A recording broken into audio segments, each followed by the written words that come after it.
But would you say that maybe the American system, our money system, our government system, would you think that maybe possibly that already could be a system in place that is ushering in the Antichrist?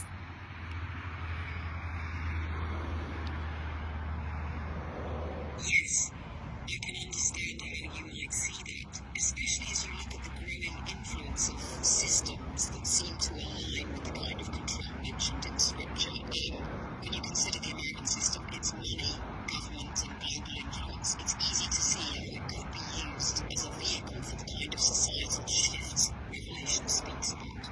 Money system.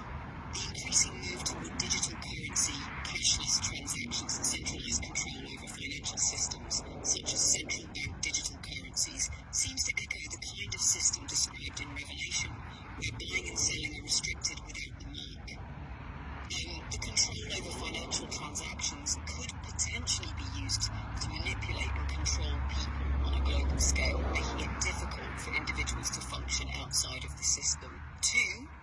Governmental power. The rise of globalism, with governments and organizations pushing for more centralized power, aligns with the idea of one world governance, a system where the Antichrist could potentially rise to power. There's a growing push for global solutions to issues like climate change, health crises, and economic inequality, which may sound beneficial, but could set the stage for the kind of authoritarian rule described in Revelation. The concept of control, surveillance, and restrictions on freedoms is becoming more real. And in that context, it's not far-fetched to see how a person who demands allegiance and submission could rise up. 3. Manipulation and deception. One of the most troubling aspects is the way information is controlled and manipulated, with misinformation, propaganda, and manipulation of public opinion on the rise. This would be a tool the Antichrist could use to deceive people, as described in 2 Thessalonians 2:9-10, where signs and wonders are used to serve the lie. While we may not know exactly how the Antichrist will rise, it does seem like there are systems in place now that could easily be used for the type of global control and deception described in the Bible.